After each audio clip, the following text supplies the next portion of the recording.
Gas की किल्लत के चलते सरकार ने अंत्योदय व प्राधान्य राशन कार्ड को प्रति कार्ड 3 लीटर केरोसिन देने का निर्णय लिया है। पूरे राज्य में 3744 केएल की मांग दर्ज की गई है, जिसमें नागपुर ग्रामीण से 120 केएल की डिमांड भेजी गई है। शहर में भी केरोसिन दिया जाएगा।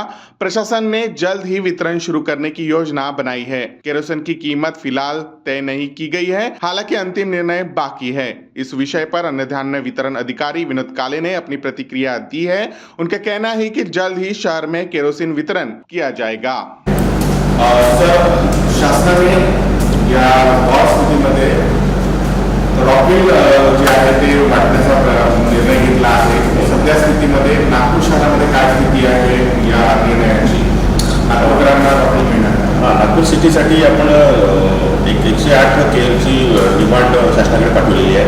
मागणी मागितली शासनाने आणि आपण मागणी पाठवली आहे आणि त्या अनुषंगाने किती शासनाकडून मंजूर होऊन येते आणि आल्यानंतर कुठल्या कशा पद्धतीने त्याचं वाटप नियोजन राहील हे शासनाच्या निर्देशानुसार ठरवलेलं आहे आणि त्यानुसार ते नागपूर शहरासाठी वाटप नागपूर ते नंतर ठरवलं असं आपण म्हणत आहे। नागपुरामध्ये जे अनेक ग्रामीण जे स्लम एरियाज आहेत तर त्याच्यामध्ये काही असा क्रायटेरिया ठरवला आहे की जे स्लम्स आहेत तेच वाटले जाईल किंवा मग जे सामान्य नागरिक आहेत त्यांना दिले जाईल?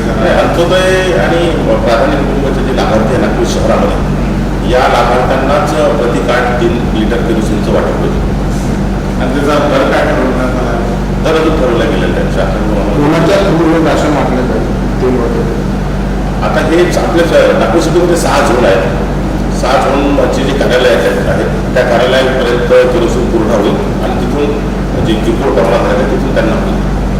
परवाना धारकांकडे मागचे जे वर्ष होतं या वर्षामध्ये अनेक मोठ्या प्रमाणात जे राशनचं जे धान्य आहे त्याचा काळाबाजार होत होता। यावेळेस त्याची काय स्थिती आहे? किती कारवाई त्याच्यावर करण्यात आली आहे? काळाबाजारात सध्या कुठला काळाबाजार? राशनचं जे धान्य आहे ते ब्लॅकमध्ये विकलं जात आहे, त्याच्यावर कारवाई करण्यात? राशनचं कुठलंच धान्य ब्लॅकमध्ये विकलं जात नाही। 95% वरती टक्केवारी आहे नागपूर शहराची।